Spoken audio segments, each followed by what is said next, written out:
Hey guys, it's Jason with Kentucky Sustainable Living. It seems like we're out of the cold now, and today is Wednesday, and everything seems to be melting. My truck, I just got out of the truck, and the truck said it was 34 degrees, so it seems like the snow's melting and everything's going to be gone away pretty soon, hopefully. The weather's saying that we're going to be close to 60 by the end of the week for New Year's. So for sure all that stuff will be gone by then. I'd say it'll probably be gone today, most of it.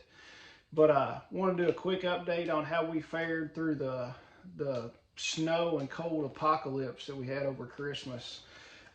We did pretty decent here. I'll tell you, prep work was one of the big major factors that made everything a success and no major problems here.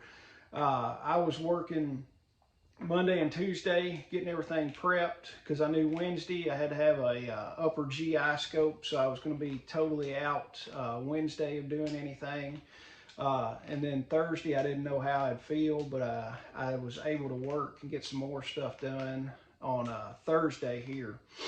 But some stuff to go over, an after action report is what we could call it. Things that went good, things that went wrong, and how we can improve on everything.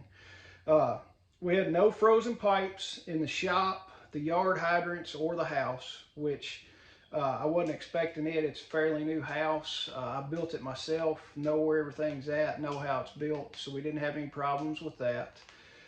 We still did have a couple hoses that froze.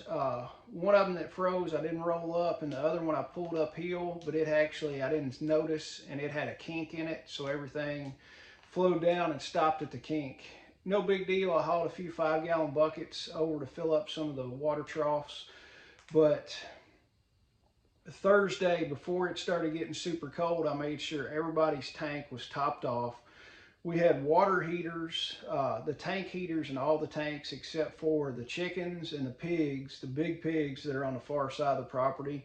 I just ended up taking them water every day because I didn't want to string. I think it's about 400 foot of extension cord. I was like, the juice is not worth the squeeze on that. So I just went down there every day and gave them like 10 gallons of water in a trough, and it worked out fine.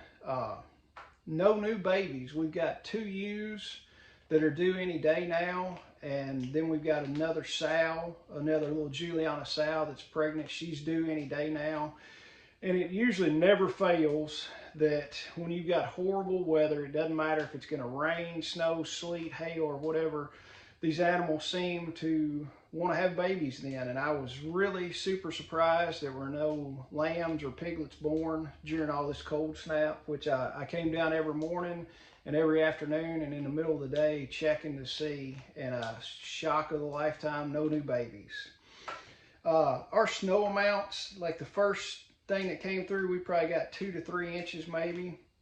We had a second snowfall afterwards. We probably got 1 inch, maybe 2 inches. It just barely covered up the tire tracks on the driveway. So no big snow, but it was stinking cold, that's for sure.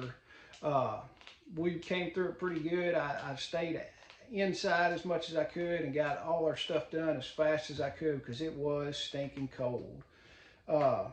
We had one power outage on Christmas Eve is when the power outage happened. At about 5:30 in the morning, I woke up and there was no power, and it lasted about 2 hours is what it lasted. Enough time that I was getting ready to go get a generator out and hook it up.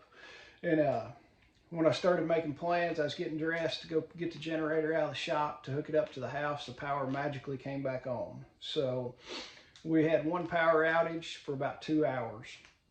I know some people in Warren County and in Bowling Green City, they had the rolling blackouts. I talked to one person, he said it'd last about 15 minutes and then come back on, and that went on several times throughout the Christmas holiday. The only water, like I said, the chicken water froze, and then the pig's water on the far end of the property froze, which I knew it was going to because, like I said, there were no heaters in it. Equipment, I stored my skid loader, my tractor inside the shop just to keep them a little bit warmer. I did have to put the battery charger on the skid loader just because the battery was low on it, which is always a good thing. I try to keep a battery charger on it because I don't use it as much as I use the tractor. But other than that, everything was fine. Equipment fired right up, ready to go. And it's a lot better to keep your equipment inside if you can. The reason I didn't do anything over Christmas, I had the stomach flu the last 2 days, and it was real miserable. I hope nobody else gets it, but it was not fun. I got over it yesterday afternoon. But the key to all this, we came out good. All the neighbors came out fine. I haven't heard that they've had busted pipes or anything like that. But your prep work to all this was key. Like I said, I spent Monday and Tuesday afternoons getting everything ready, extra feed, extra bedding for everybody. And that really saved me to where I didn't have to worry about it doing it while it was freezing cold outside. I got to do it while it was still warm. There wasn't any rain coming down or anything like that. I'd like to know how everybody else fared. Leave some comments in there and let us know. But no dead animals, no new babies. None of our animals didn't have any casualties from the cold. I came down that first morning. The sheep and the cows were at the hay ring eating hay, just tickled as could be. They had snow and ice on them, but they seemed perfectly fine. And those stupid sheep can have a nice warm barn, and they will stand out in the snow half the time. I just don't understand it, but whatever. Our livestock guard dogs loved the weather. They were out playing in the snow like it was 60 degrees, and they were happy as could be. But I just wanted to do a quick update on that. We did have some rolling blackouts, I know that, but it wasn't no big deal. Like I said, we had a 2-hour shutdown here. I don't know what that was all about. But if you found this video helpful, like and subscribe. And leave some comments on how y'all fared. And I hope everybody had a good Christmas and a Merry Christmas. And we'll be seeing y'all later. Thanks.